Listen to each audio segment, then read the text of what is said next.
Good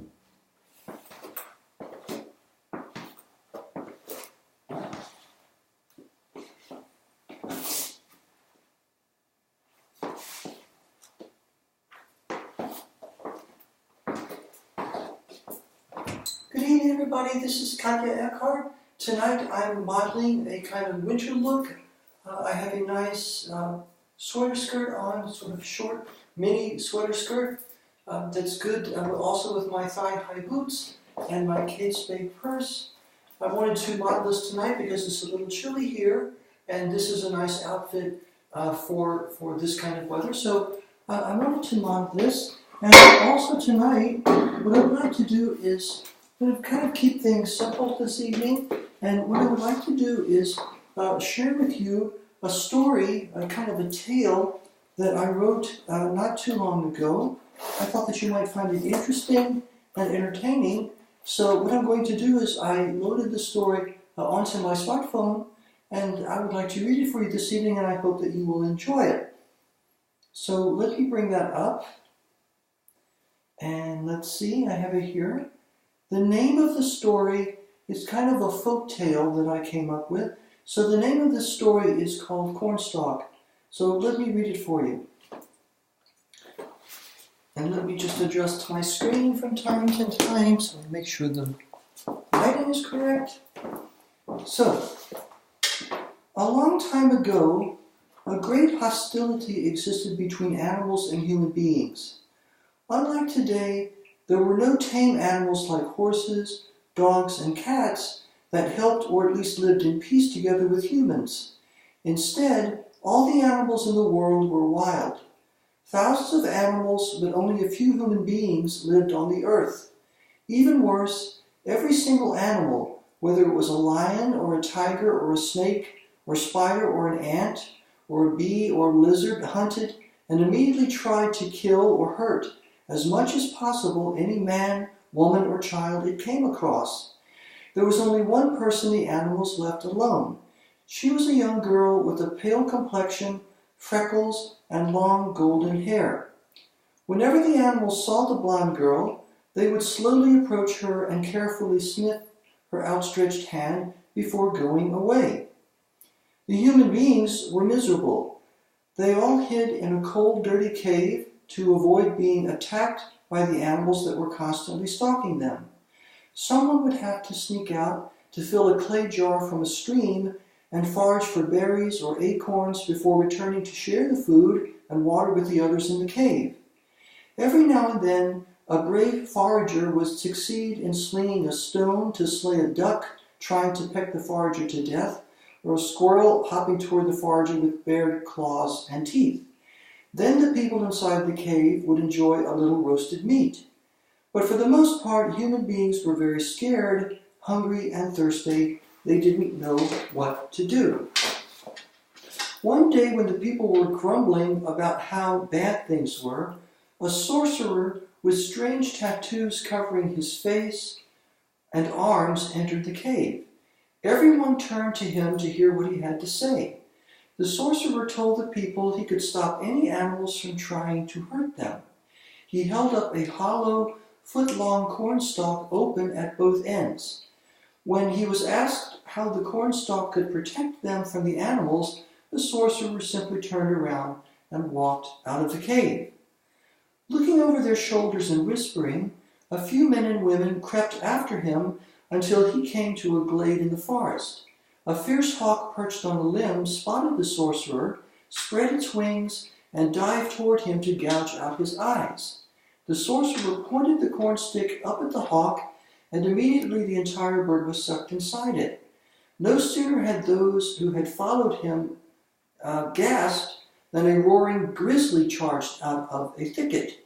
Again, the sorcerer pointed the cornstalk at the bear, and it was sucked whole into the hollow rod. Yet the cornstalk remained the exact same length without bulging a bit. When someone asked the sorcerer what kept the two animals from escaping, he said it was because of a special spell he had cast over the open ends. Only if the sorcerer squeezed the cornstalk could an animal pop out of the same end it had been sucked into, along with any other animal that had been sucked into that end before it. So if the sorcerer squeezed the bear out of the cornstalk, the hawk would pop out before the bear. That was how the spell worked. The sorcerer sent a message to tell the rest of the people in the cave what had happened. Sent a messenger to tell the rest of the people in the cave what had happened and to summon them to the glade.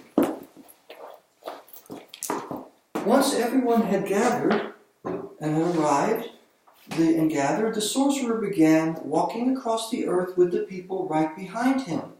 Whenever the animals tried to attack, he pointed the cornstalk at them, and they were sucked inside it. Every swarm of wasps or hornets, every herd of deer or elk, and every pack of wolves disappeared inside the rod. So did every frog waiting to trip the sorcerer and make him fall, every fish wanting to weigh him down and drown him should he attempt to swim in a body of water, every butterfly hoping to fly up his nose and down his throat to choke him, every crocodile, and every alligator. When the sorcerer and the people reached the ocean, he waved the cornstalk over the blue-green surface. All the sharks and whales were drawn up out of the water, through the air, and into the cornstalk where they vanished without a trace. Finally, not a single animal was left on the earth. Instead, they were all trapped inside the sorcerer's cornstalk that was still a foot long and didn't bulge one bit. At first, the human beings were overjoyed. Now they could roam wherever they wished without having to worry about vicious animals bent on harming them. But soon the people started complaining again. A man said he was hungry for a little roasted meat. Then a woman said she wanted some fur she could use to sew a coat. The sorcerer nodded and squeezed the cornstalk. Out popped a snarling, just-captured hedgehog that several other people quickly pinned to the ground with their walking sticks. The man and the woman both frowned. He said the hedgehog's meat was too bitter. She said the hedgehog's spines were no good for a coat or any other kind of clothing. So the sorcerer sucked the hedgehog back into the cornstalk. When he replied that in order to squeeze out deer for juicy venison or rabbits for soft fur, he would have to squeeze out a lot of other animals sucked in before these, more people spoke up. Some demanded roasted duck, even if it meant squeezing out a bunch of bears. Others sought to tame the wild horses for plowing and cultivating the earth, allowing human beings to become farmers and multiply instead of remaining a handful of primitive foragers. The conversation dragged on for days. One morning, the people awoke to find the sorcerer sitting by the fire and grinning. When they asked him why he was so happy, he answered that they had unwittingly solved the problem of what to do with all the animals trapped inside the cornstalk. He explained that during the days of conversation, the animals had lived in the midst of humans and grown accustomed to them. If the animals were released now, they would all be equally tame for a while. Eventually, their tameness would wear off and they would all depart. But a few of the wolves and bobcats trapped close to the end of the cornstalk would come back someday and become the humans' close companions.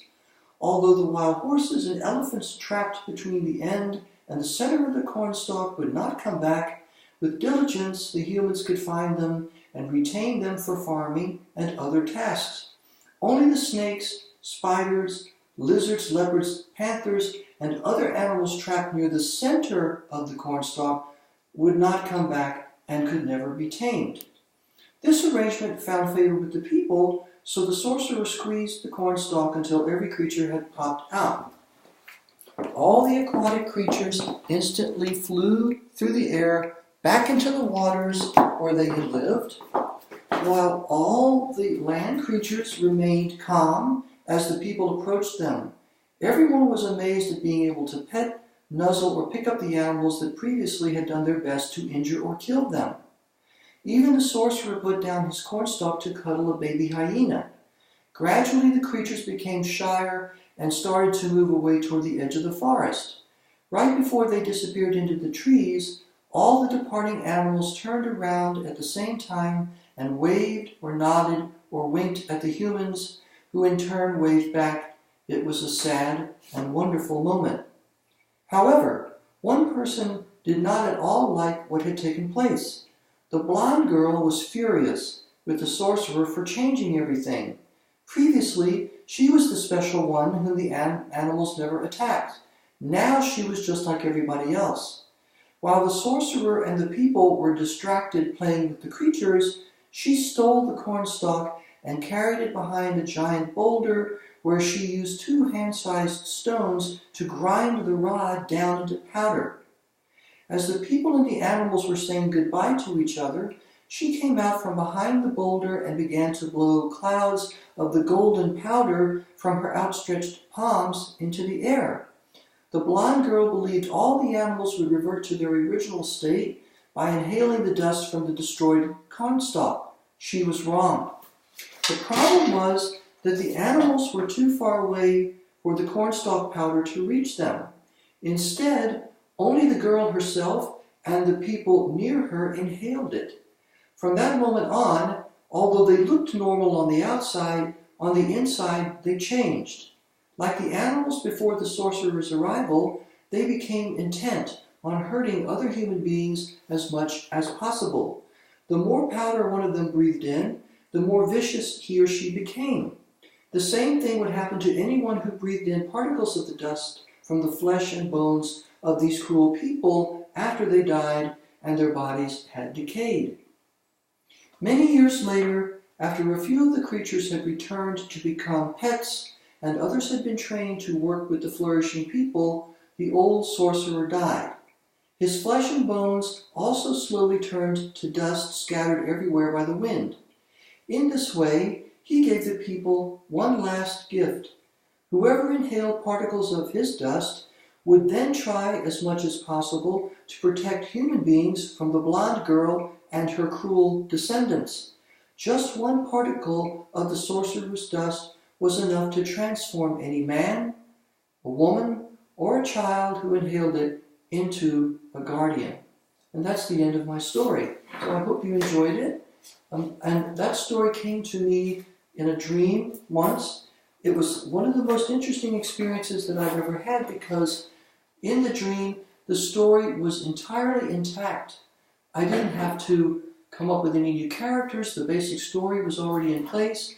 It was only when I sat down to transcribe the dream, to write it down, that here and there, I had to add a few things to polish it, to make it go into English clearly, to write it down, and so to make the writing flow. But the entire story was something that was already intact in my dream, and I was able to remember that story perfectly the next day when I woke up. So I consider that to be kind of a special gift. I don't know where it came from, and frankly, I don't really know what it means, but I'm very happy and thankful that I received this story. I'm very thankful that I was capable of writing it down and preserving it, and I'm also very thankful that I was able to share it this evening with you. So this is Katje Eckhart, thanking you again for joining me. Thank you all for your attention to my videos and your kind comments and your likes and even your dislikes. I do appreciate your attention, and I hope that everybody has a wonderful evening, a very restful and peaceful good night. Until next time, this is Katje, and I'll see you then. Bye-bye.